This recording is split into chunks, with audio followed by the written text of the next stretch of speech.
Cool. All right, guys. So I have here Brendan. Okay. Yeah. Awesome. Where are you visiting from, bro?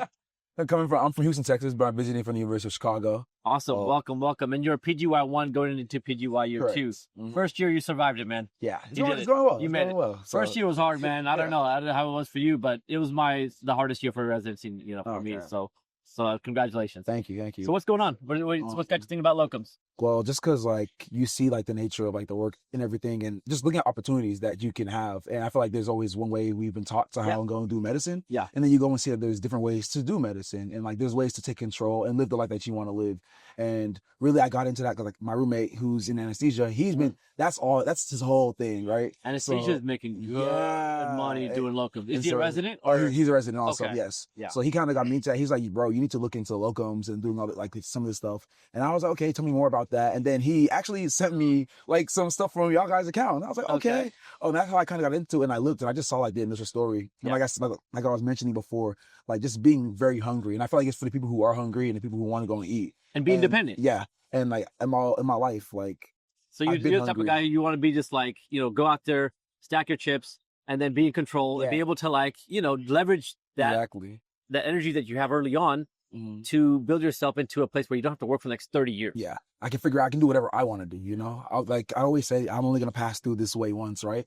So I might as well do these things on my terms as much as I can. Absolutely. So that's kind of was a jar for me, just to kind of learn more about the whole thing. So I'm glad you gave me this book. I read a lot, actually. So do you? Yeah. I read on the plane all the time. Or if you whatever like the book, shoot me a DM. Let me know. Okay, for sure, I will. Yeah. And then so you know a lot about locums already. It looks like you kind of have a mindset that is already pretty much what locums is.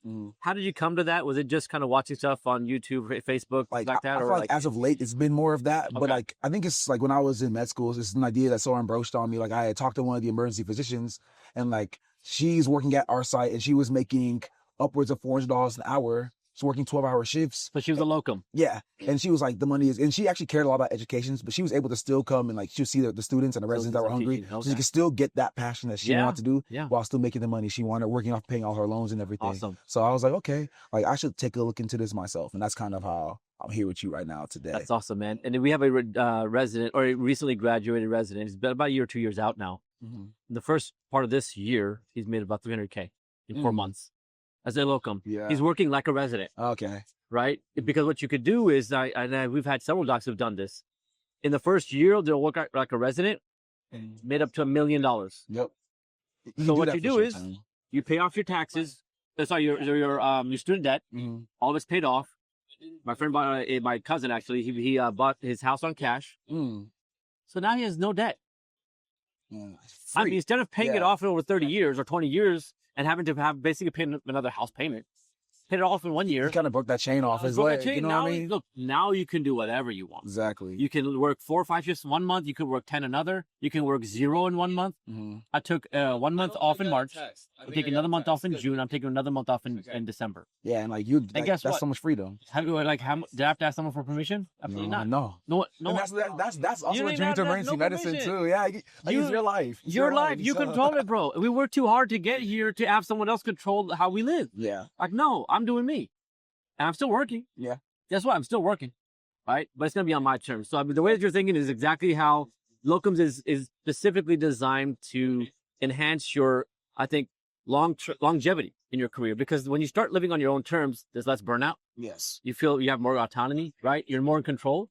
Now you can be more fulfilling in your career itself as well. And that you mentioned burnout, and I feel like that's something that I recognize. I see, at first I was like, how do people burn out? And then you start practicing residency, and then you see how it can happen. So you see attendings that you work with probably as well who've been doing it for a while, and you kind of see a lot of them aren't very happy. Yeah, some of them are, some of them aren't. We get a very mix. Yep.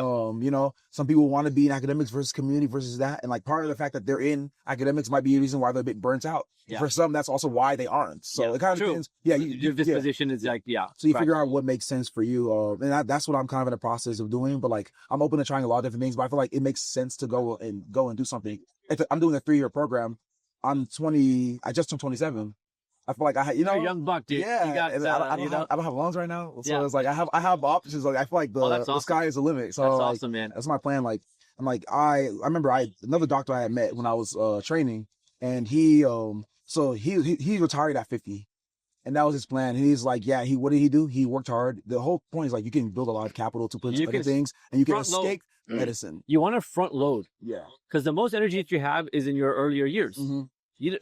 So one way to do it is to stretch it all out over 30 years and hope that you make it there without getting completely like burnt out, disgruntled, and being like resentful of your career because it didn't let you do the things you wanted to do outside the hospital. Well, the other way is, work relatively hard. I'm not saying work the 20 shifts a month for 10 years, but maybe one year you work 20 on, or less, whatever. But you work harder as a locum for the first 5-10 years, stack up your capital, invest it in different places, and now you're in a much different position 10 years down the line than you would be as a W-2 employee who's paying 6-figure in taxes every year. Yeah, and do you know what I'm talking about? I mean, that's a whole other game, which I mean, And that's what I was actually curious about, because I forgot it was an ILMC or some kind of license. IMLC. Yes, that I didn't really know much about that, so that's one of my list of things to look up when I actually have some free time. It's in the book. Okay. Anything you need to know about locums is in the book. Okay, perfect. I touch upon most topics from A to Z. There's a more detailed, I just built out a course as well, actually. Okay. But there's more detail in the course. But the book's going to be a great introduction to all aspects about locums.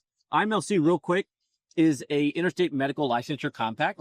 So about 35 plus states, they've agreed upon, hey, once you get accredited or approved in one state, you can get it licensed in the other 35 states within a couple of days. Yeah, you got to pay the fee for the license, and then, bam, you're done. As opposed to waiting months, and because what that does, it makes you more marketable. Yeah. But job needs a doc. They're gonna say we want either IMLC or an active license. If you have neither, you're gonna get they're not gonna look for your they're gonna move you to the side. So yeah, man, I don't know if you have to leave soon, but into the questions or I will swing back around for some more, because I didn't want to catch another session, but like we'll do a long I'm glad I see the table. I was like, this is perfect. Like I had to come so appreciate you, man. Appreciate it, man. Of course, for sure.